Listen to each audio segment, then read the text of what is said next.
जय श्री कृष्णा। कैसे हैं आप लोग फ्रेंड्स। आज की चर्चा जो होने जा रही है आपके आगामी समय को लेकर, किस तरीके से आने वाला समय आपके लिए चीज़ों का निर्माण करने जा रहा है।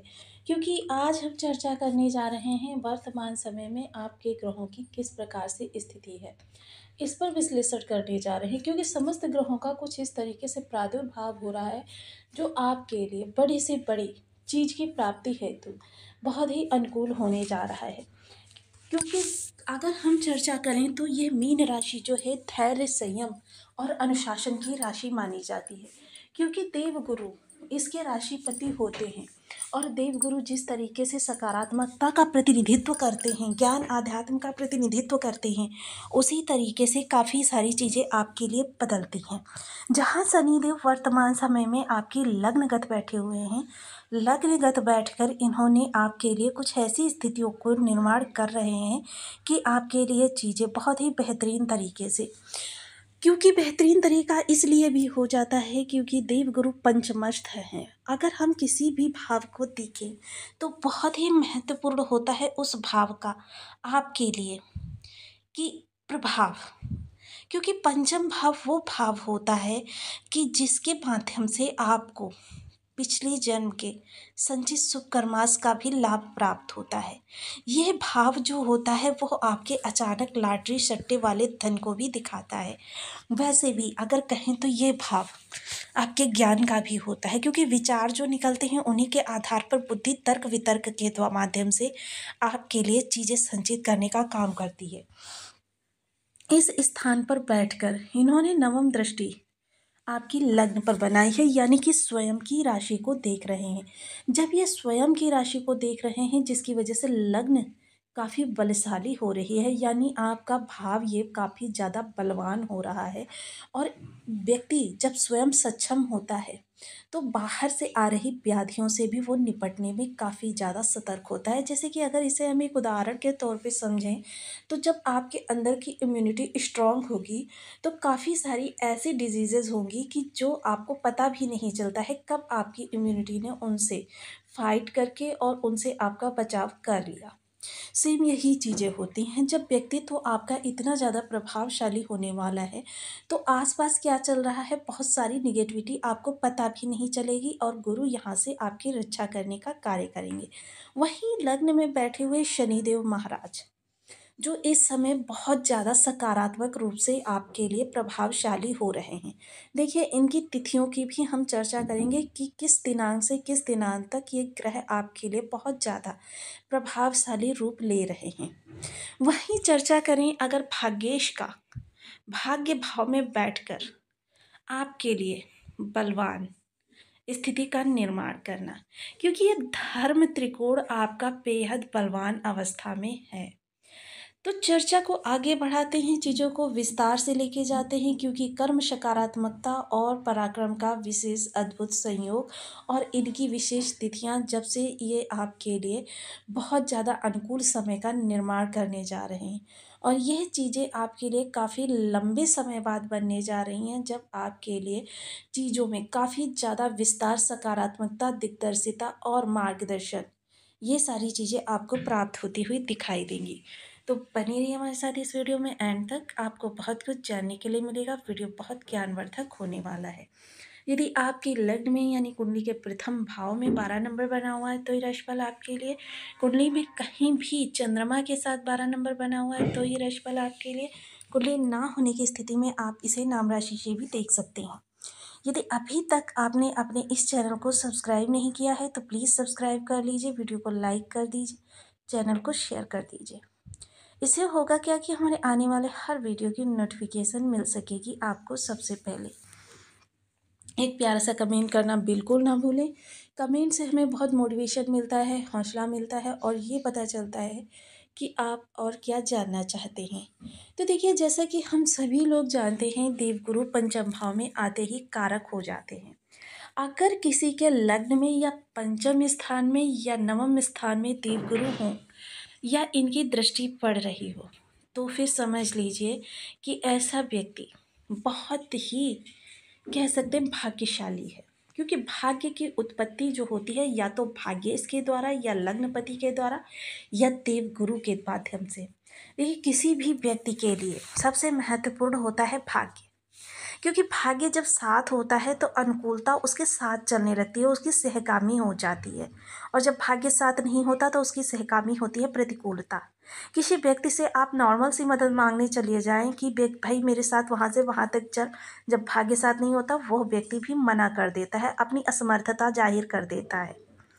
तो ये सारी चीज़ें जो भाग्य के प्रभाव से होती हैं, ऐसे में भाग्येश का बलवान होकर भाग्य स्थान पर ही बैठना, जो कि आपके लिए सबसे प्रभावशाली समय जो रहने वाला है वो 12 अक्टूबर से रहेगा। 12 अक्टूबर से जितना ज़्यादा भाग्य का साथ आपको प्रबलता से प्राप्त होगा, समझ लीजिए कि आपके जीवन में तरक्की के अवसर इतनी ज़्यादा प्राप्त होंगे। लेकिन यहाँ पर थोड़ा सा आपके साथ भ्रम संशय बना रहेगा। इस भ्रम संशय के बने रहने की स्थिति क्या होगी कि सपोज कीजिए कि थोड़ा सा आपको अचानक से कहीं से बहुत बड़ी जॉब, आपकी उम्मीद से थोड़ी सी बड़ी सी जॉब बहुत बड़े अमाउंट के साथ मिल जाए, ऑफ़र की जाए। ऐसे में आपके मन में सहसा क्या आएगा, मेरे लिए ही क्यों। तो ऐसे में ये चीज़ें थोड़ा सा आपको परेशान कर सकती हैं। थोड़ा सा मन में एक विषम स्थिति आ सकती है कि आप थोड़ा सा दिग्भ्रमित हो सकते हैं। हालांकि देव गुरु का लग्न को देखना आपको बहुत ज़्यादा ज्ञानी बनाएगा, विचारशील बनाएगा, आत्ममंथन के लिए आपको प्रेरित करेगा। और साथ ही साथ इस समय पर आपको किसी ऐसे मार्गदर्शन की प्राप्ति भी हो सकती है जो आपके संबंधित क्षेत्र से जुड़कर आपके करियर को बिल्कुल टॉप पर लेकर जाए, क्योंकि यह तरक्की का समय है। और देव गुरु देखिए सकारात्मकता के कारक होते हैं और आपके जीवन में प्रारंभ से लेकर अंत तक हर स्थान पर इनका कारकत्व रहता है, चाहे जो भी आपके जीवन में महत्वपूर्ण घटनाएं होती रहे। वहीं शनि जो लग्नगत बैठे हुए हैं, इनकी जो दृष्टि है दूरदृष्टि, वो इस समय पर आपकी काफ़ी ज़्यादा सहायता करती हुई दिखाई देगी। मोस्टली इन ग्रहों का विशेष प्रभाव आपके लिए बहुत ही उत्तम होने जा रहा है। वहीं देखिए इस समय पर इन सभी ग्रहों का एक दूसरे से ऐसा संयोग, नवम पंचम नवम पंचम नवम पंचम। और दूसरा क्या है, इस समय पर देखिए पिछले समय में सूर्य ने जो नीच होकर आपके लिए हर क्षेत्र में आपके लिए निगेटिविटी उत्पन्न कर रखी थी, और शुक्र ऐश्वर्य के कारक आपके सप्तम स्थान पर ही नीच के थे। लेकिन शुक्र ने देखिए बहुत अच्छा इस समय पर आपके लिए समन्वयन किया है कि यहाँ पर ये अपनी नीचता को समाप्त करके सूर्य का भी नीच भंग कर दिया है, जिसकी वजह से देखिए सूर्य भी इस समय उच्च के प्रभाव प्रदान कर रहे हैं और शुक्र भी स्वराशि के हो रहे हैं। और शुक्र जब स्वराशि के हो रहे हैं तो ये देखिए आपके अचानक धन के भाव को देख रहे हैं। जीवन में देखिए जब भी ना प्रयास के धन आता है तो वो किस भाव के माध्यम से आता है, आपने कभी इस चीज़ पर अगर ध्यान दिया हो तो वो भाव होता है आपका अष्टम भाव। जब आपका अष्टम भाव बहुत ज़्यादा बलवान होता है, विशेष बलवान, तो उस समय पर क्योंकि यह अचानक का भाव है, जस्ट सामने जो है वो धन का भाव है और हर भाव सप्तम भाव को थोड़ा सा प्रभावित करता है।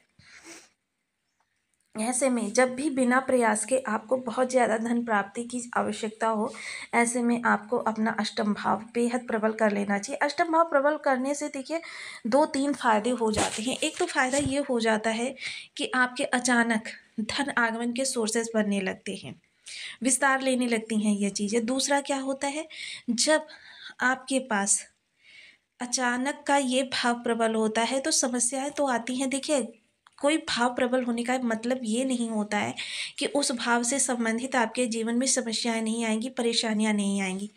समस्याएं भी आएंगी, परेशानियां भी आएंगी, लेकिन उसके साथ ही उनका निवारण भी आपके पास आएगा। तो ये सबसे अच्छी बात होती है।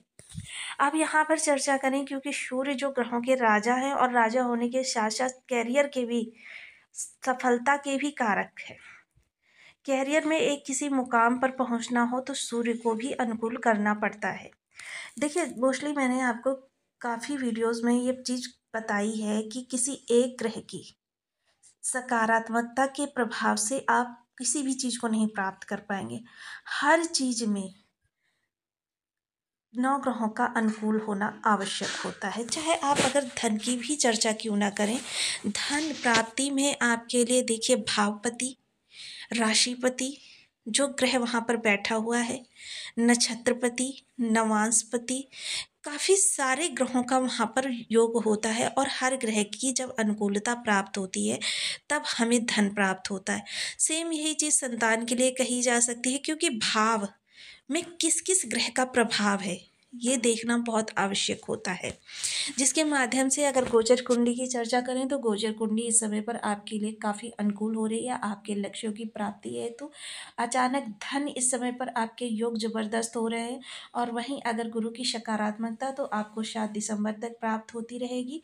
और शनि भी देखिए नवंबर में ही मार्गी होने जा रहे हैं। जब शनि नवंबर में ही मार्गी होने जा रहे हैं, तो आपके लिए चीज़ें उच्चता से भी उच्चता, क्योंकि सभी ग्रहों की अनुकूलता एक साथ जब चलेगी, तो आपके लिए इस समय पर ऐसे ऐसे क्षण निर्मित होंगे, जिन क्षणों की आपने पहले से अपेक्षा नहीं की होगी, एक्सपेक्टेशन नहीं की होगी। तो काफ़ी महत्वपूर्ण समय ये आपके लिए है, जो आपके जीवन में कह सकते हैं काफ़ी सारी परेशानियों का निवारण करने वाला, समस्याओं का समाधान करने वाला। और यह समय ऐसा समय होगा जब आप हो सकता है अपने करियर से संबंधित या अपने जो बैंक बैलेंस है उससे संबंधित भविष्य की चिंताओं से भी मुक्त हो जाएँ, क्योंकि इस समय पर आपके करियर को वो दिशा प्राप्त हो जाएगी, वो स्थान प्राप्त हो जाएगा कि आप जो फ्यूचर के लिए काफ़ी ज़्यादा चिंतित रहते थे, शंकित रहते थे, परेशान रहते थे, हताश रहते थे, निराश रहते थे, उससे काफ़ी ज़्यादा अब आपको सांत्वना मिलती हुई दिखाई देगी। देखिए, एक तो सबसे अच्छी बात ये हो रही है, क्योंकि केतु को चेला कहा जाता है और गुरु को जो है गुरु है। तो केतु इस समय षष्ठ भाव में बैठे हुए हैं, परम आध्यात्मिक ग्रह, और गुरु इनके जस्ट पीछे सपोर्ट करने के लिए बैठे हुए हैं।